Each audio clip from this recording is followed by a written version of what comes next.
Hello' বন্ধুসকল, আজি মই বনাম ঔটেঙা আৰু চেনাৰ মাছৰ জোল। তো বলক ভিডিঅ'টো আৰম্ভ কৰোঁ। আজি হ'ল চেনাৰ মাছৰ আঞ্জা। তো এয়া হ'ল চেনাৰ মাছ। তো এতিয়া কাটি কেনে ভালকৈ বাছি পিচ পিচ কৰি লৈ ল'ম।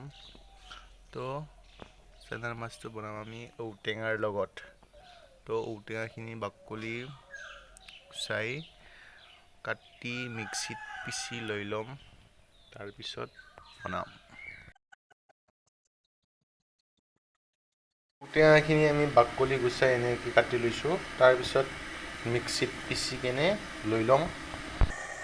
তাৰপিছত লৈছোঁ অকণমান বেহৰখিনি আমি গৰম পানীত 5 মিনিট সময়ৰ কাৰণে তিয়াই থৈ দিম, তাৰপিছত মিক্সিত পিচি কেনে লৈ ল'ম। তো আমাৰ ঔটেঙা মিক্সিত পিচা হৈ গ'ল। পিছাৰ পিছত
তো আমাৰ আহি গৈছে। তো এতিয়া মাছখিনি ইয়াত চাওক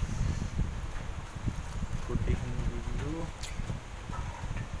টেঙা আৰু মাছৰ জোল। তো আপোনালোকেও বনাই খাব, নিশ্চয় ভাল লাগিব। তো ভিডিঅ'টো লাইক কৰিব, ছাবস্ক্ৰাইব কৰিব। ধন্যবাদ।